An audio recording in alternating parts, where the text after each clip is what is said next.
All right, we're ready to tackle our last form in this trig substitution technique, integrals involving x squared minus a squared. And we're going to again make use of the Pythagorean identity here. And so what we're going to do here is we're going to let x equal a secant theta.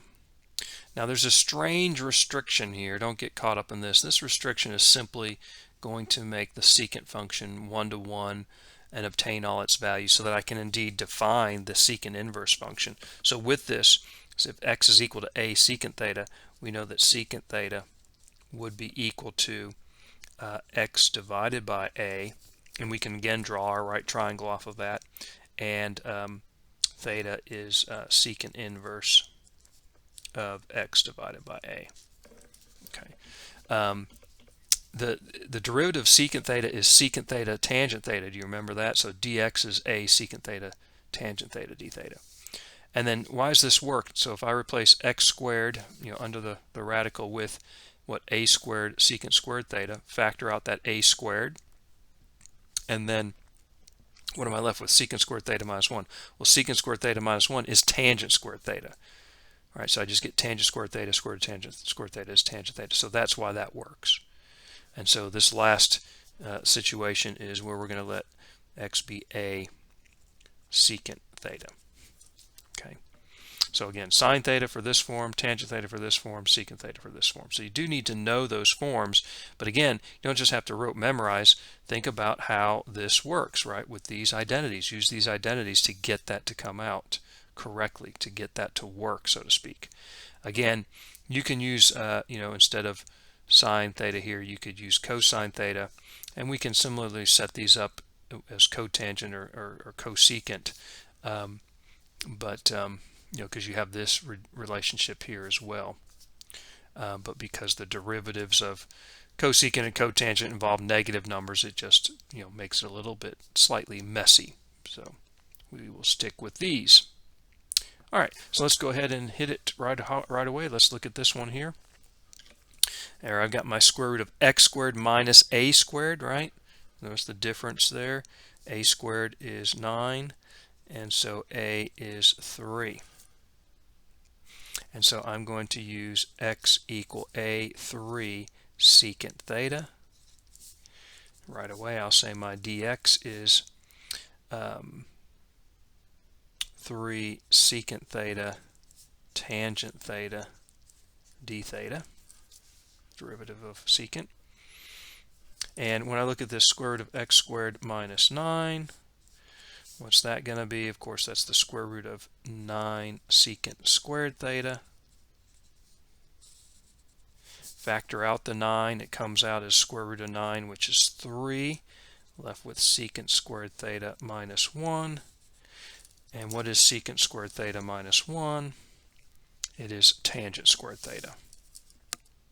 So this underneath here is tangent squared theta. Take the square root of tangent squared theta, I just get tangent theta. Okay. And so I can substitute these in, and what do I get here?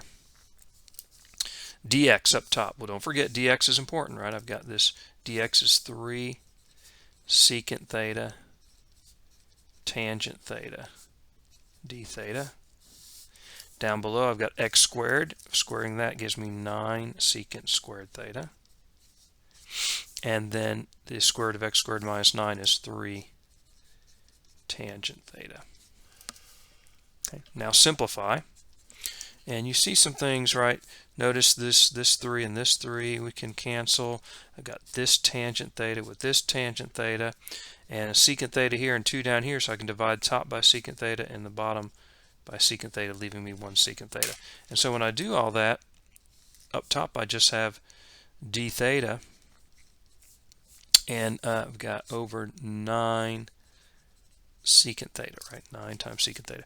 Well, that 1/9 can come out, and I'm left with this integral here. Okay. Oh, the antiderivative of 1 over secant theta. I don't know. I know the derivative of secant theta, but 1 over secant theta? 1 over secant theta? Wait a minute. What is 1 over secant theta? What is 1 over secant theta? It's cosine theta. The reciprocal of cosine theta is secant theta, and the reciprocal of secant theta is cosine theta. And so this is just 1/9 the integral of cosine theta. That's a basic elementary trig identity. Cosine theta is equal to 1 divided by secant theta. Cosine theta is the reciprocal of secant theta. And hey, this piece of cake. I don't need a table of integrals like I used previously. The antiderivative of cosine theta is what? Sine theta. Piece of cake as far as the integration goes here. Sometimes we get some rather messy integration, difficult to do, but not here. Very easy. So here it is. But again, what do we have to do? We got to go back to our x variable. I haven't drawn my right triangle, but let me go ahead and do that. Since x is 3 secant theta is what? X divided by 3. So I know secant theta is x divided by 3. Or you could write, if you wanted to, cosine theta is 3 divided by x. We just said the reciprocal of secant theta is cosine theta. Either way helps. I can draw my right triangle.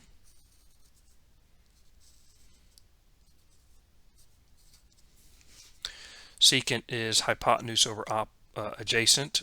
Cosine is adjacent over hypotenuse. Either way, we get these quantities, right? Cosine is adjacent over hypotenuse, 3 over x. And if I think about what this must be here, call that a, then a squared plus 3 squared is x squared by the Pythagorean theorem. A squared plus 9 is x squared, so a squared is x squared minus 9, and a is the square root of x squared minus 9. Right. And so I need sine of theta. What's sine of theta? And so we can say that sine of theta is opposite over hypotenuse, a over x, where a is this. So a is x squared minus 9 over x, right? Opposite over hypotenuse.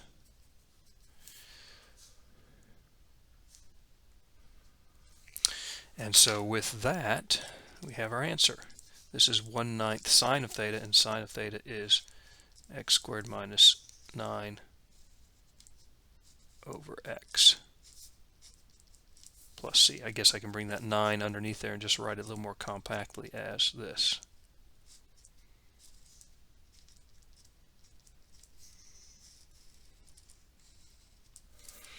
And there's the antiderivative. Clean and simple compared to the previous ones we were doing, right? In comparison. Still kind of a long process, but again, simplifying, doing these substitutions. Don't forget your dx here. Get everything transferred to the new variable theta, and then hopefully the integral we get is going to be doable. This one's certainly doable, very easy to do. And then we got to go back though, and again, this right triangle always helps us in that transition, the connection between x and theta. The connection between x and theta. Okay. Let's do a couple more here. One involving completing the square. So completing the square, yeah, that will encounter. Notice something. You say, where's the square root here? I don't see a square root. I just see something squared. How is this a trig substitution? Well, it turns out that I can think of this as being a square root to the 4th power. In other words, the square root of a to the 4th power is going to be that quantity squared. So you can still think of that as the square roots hidden in there. All right. So obviously, I want to get a form of one of these 3. Okay, one of these 3s where a is a constant. So I've got to complete the square, and so I want to look at x squared minus 6x. And then plus 13, I'm going to put that over here. I need to complete the square here. How do I do that? Remember, I take 1/2 of the coefficient here, take 1/2 of the negative 6, and then I'm going to square that. So 1/2 of negative 6 is negative 3. Negative 3 squared is 9.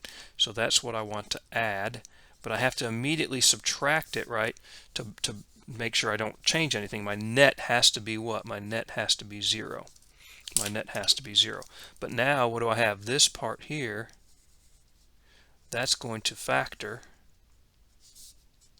as what? X minus 3 quantity squared. And then this, what's negative 3 plus 13? That's plus 4. Okay. And so this integral here becomes the integral of dx over x minus 3 squared plus 4 all squared, right? So all that stuff is squared, so it's all squared. And so I need a little substitution here, don't I? I'm going to let u, this is not a trig substitution, this is just a simple substitution to get things to look like the form we need it in. And so if u is x minus 3, du is just dx, and we get the following integral.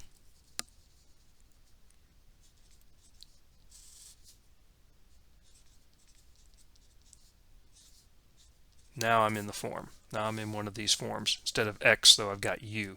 Which one am I in? Obviously, u squared plus 4 squared. I'm in this one, the tangent form. I'm going to use tangent.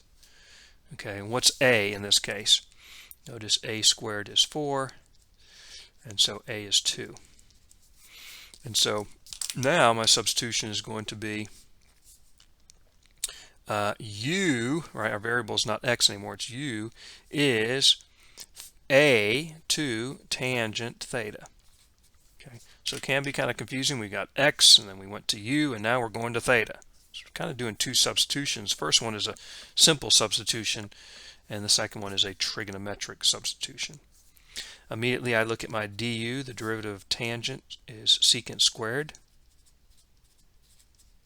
So I need that to replace the du. And then I need to look at this u squared plus 4 all squared. So if u is this, u squared is 4 tangent squared theta plus 4. All that is being squared. Factor out that common 4. Leaves tangent squared theta plus 1. Don't forget, all of that is squared, so be real careful. All of that is squared. But what is tangent squared theta plus 1? Tangent squared theta plus 1 is, again, just secant squared theta by the Pythagorean identity. So this here is secant squared theta. And if I square this and this, right, they're both squared, 4 squared is 16. Secant squared squared is what? Secant to the 4th.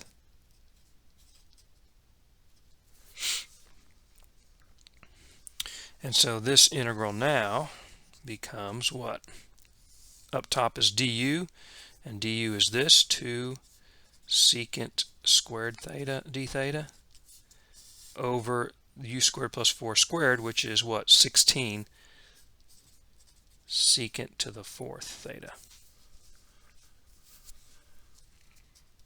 Okay, 2/16 is 1/8. And notice I can cancel out, right, 2 of these with 2 of these down here, and basically I've got d theta over secant squared theta, simplified. But remember, what is this? 1 over secant squared theta is just cosine squared theta, like we did in the previous example. All right. So again, I'm going to go back and use the antiderivative formula that, again, you can derive. I showed you how to derive this before, but I'm just going to use this one here. 1/2 x, in this case it's going to be 1/2 theta. 1/2 theta plus 1/2 sine theta cosine theta. And we used this before.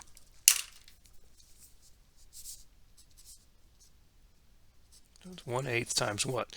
This is 1/2 theta plus 1/2 sine theta cosine theta plus c. Okay. Now we need to get this in terms of x again. So I'm going to draw my picture here.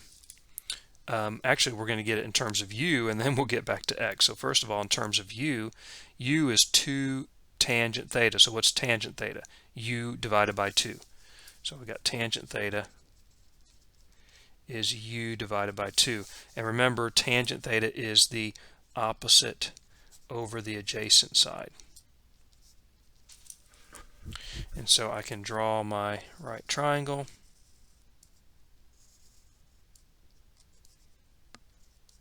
And here it's opposite is U, and the adjacent rather is 2, opposite over adjacent. And then what's my hypotenuse going to be? Well, the square of the hypotenuse is the sum of the squares of these two legs, u squared plus 2 squared, u squared plus 4. Square root is just the square root of u squared plus 4. That's the hypotenuse. Okay, and so I can get what I need now from this. Okay, I'm going to distribute the 1/2 through, or sorry, 1/8 through, and I get 1/8 times 1/2 is 1/16. And what's theta? Well, if tangent theta is u over 2, then theta is what? Tangent inverse of u over 2. So if tangent theta is u over 2, again, we're just saying that theta is tangent inverse u over 2. Plus, again, 1/8 times 1/2 is 1/16. What's sine of theta? Sine of theta is what? Opposite over hypotenuse. So it's going to be u over the square root of u squared plus 4. Opposite over hypotenuse.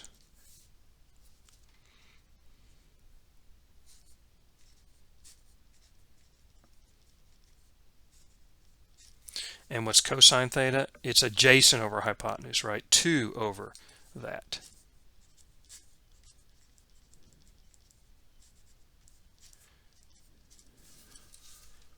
Okay, plus our c. Okay, but then we need to go back to the original variable, which was x, and remember, u was what? U was equal to x minus 3. And so I'm just going to do that last little step and clean this up a little bit. And so I've got 1/16 tangent inverse u, which is x minus 3 divided by 2. And then I've got 2, I'm going to pull that out. 2/16 is 1/8. And up top I've just got u, which is again x minus 3, over, what's the square root of u squared plus 4 times the square root of u squared plus 4? That's just u squared plus 4. U squared plus 4. And what is u again? X minus 3 squared plus 4. Okay, you can expand this out if you want to, x minus 3 squared plus 4, and you're going to get back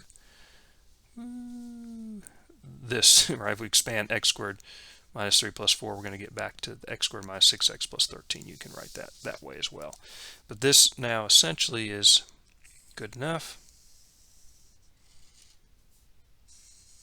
Could do a little expanding down there, but there we have it. There is the antiderivative.